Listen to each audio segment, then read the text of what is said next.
Ooh, there's a sense of mystery about you this week, Aries, and that's a really groovy vibe to kind of tune into. If you need to keep thoughts and moves close to your chest, first know that anything in any area that you need to execute an idea for your heart, your spirit, has got all the wherewithal and power to make anything happen. I say that because that magician there in that first placement, the significator, is a major arcana card, and it's keeping our secrets to ourselves. He also kind of lays a fog for other people that might be shady to you to distract them on a different way. But more importantly, especially in this reading, I think it's about more the wishes and dreams that you have for yourself that you want to move forward with. But you're just not ready to share it with anybody else, okay? And that's groovy. That's a fine vibe for this week as well. But just know the magic is happening from the magician, okay? And what's not like blocking that card from fully manifesting, most importantly believing your capabilities in the creative, the ability to make money, heart, imagination, those are all at the feet of the magician, is that you're just so tired. We have another major arcana card sitting under the magician, who is one as well. And in that crossing card, the star is one of the toughest cards in the tarot because it literally brings you to your knees. It's such a conversation that's only between you and God or universe, whatever your language is. It's that deep, okay? But when it appears from you in a reading, it's over with. So you can start to stand up at your leisure, Aries, okay? You could really start to move forward. And I know you got some dreams because in that third placement, what I like to say, the God help us navigate the week, is the Nine of Cups. Um, the Nine of Cups is so special in tarot because it's the wish card. And you don't get to the wish card unless you've been through cards like the Star and you tried to do your best navigating all the trials and tribulations and challenges that came your way. So congratulations. And let me say this too, because it's at a crossing, don't think because maybe I didn't execute something in an A+ area or I felt like I didn't do 100% here.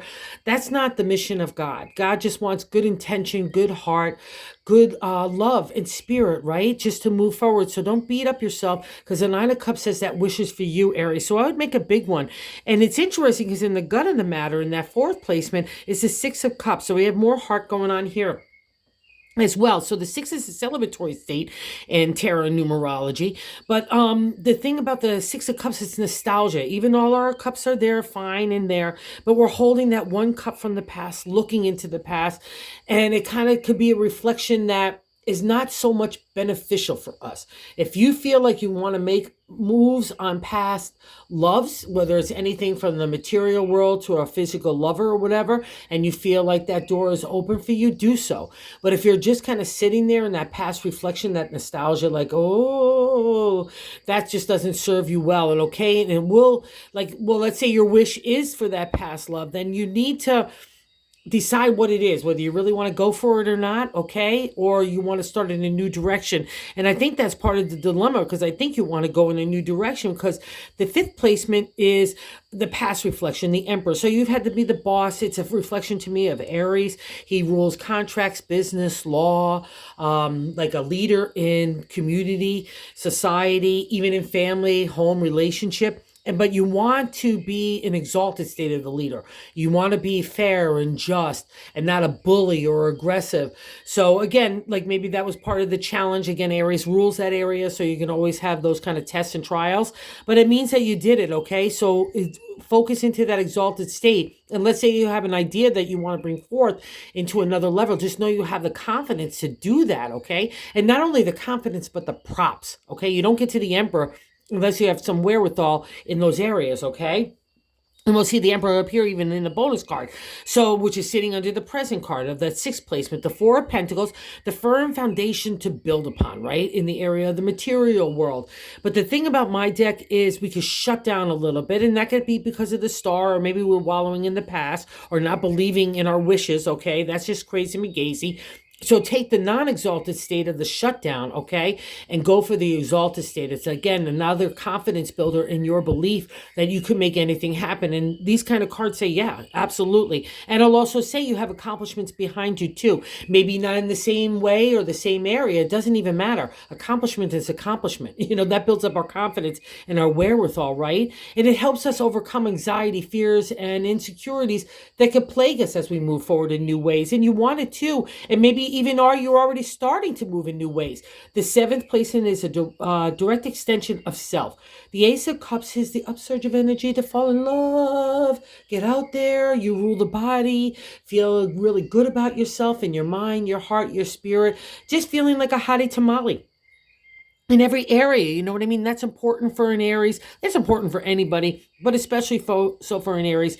And especially after like the star, we get that rejuvenation, that refresh, that restart to like get our heart engaged again. It's so wonderful. So again, if you have to keep that close to your heart like that, or your chest rather, in your heart, I guess, that moving forward, that would just be a reflection. That's okay. Do you. That's the whole point of everything. And everyone sees you in that eighth placement anyway, making new moves. The Page of Pentacles is I'm planting ideas for the future to make a material reality in the areas of family, home, relationship, work, community. And you've been stirring in new ways anyway, exploring. So the other people look at you in that not the refresh, but the youthful approach, the excitement, enthusiasm that we can get. So people are seeing you as that. And if you're feeling like you're lacking in that in any way, just go look to the people around you because they have little stars in their eyes about you. And in the ninth position is our hopes and fears and the Queen of Pentacles. This would be a manifestation of Aries. I think you can see the little ram heads there. The Queen of Pentacles is the queen of that material, right? She's generous, she's compassionate, she's giving. Don't mess with her. She's a fab negotiator. She's great at contracts and legalities and business and being fair and just again, too. So that's why you had to go to the Emperor to make sure that you get to the Queen, okay, in that right way. And she's got all the ability to make money as well. I'll tell you that, Aries, okay? And here in the 10 outcome is the King of Cups. So sitting so beautifully next to the Queen, don't have any fear about that in that placement. The King is here to tell you to lead with the heart, go for love. He's the King, rather, I don't want to because it's like a feminine energy. I'd have to absolutely say that because the King doesn't care about the material. He's all about the spirit, making ourselves happy, wanting to see other people happy, being empathetic and compassionate and grateful and gratitude, right? That's the King. He's ethereal. He's in that water. He's mystical. He's spiritual. That's you at the end of the day. So you got all the props in business and all that kind of like material world stuff. And now God's asking you to blend that spirit with that as well, okay? And that's an important clue to how to get to the kind of gold of the week, right? And here's the bonus card of the Ace of Wands. So we see another reflection of the Emperor here. The Ace is the imagination, inspiration taking off. But you got that world in your hand. You already have, again, an indicator that you accomplished some stuff. I've got the ram on my back. I've like the golden fleece. Again, the accomplishment. So believe in yourself this week. It's really fab. It's just great. You know what I mean? You just got a really great week to tune in to decide next steps. And most importantly, I would just say this. Meditate this week on what that wish is, how to clarify it, be as defined as you can because the universe and God is listening and wants to grant it for you. So that's just fantastic. So keep in that secretive mood as long as you want because people love a little mystery about an Aries as well. So have a good week, Aries. And if you're so inclined to like or subscribe, that would be awesome. Have a good one, guys.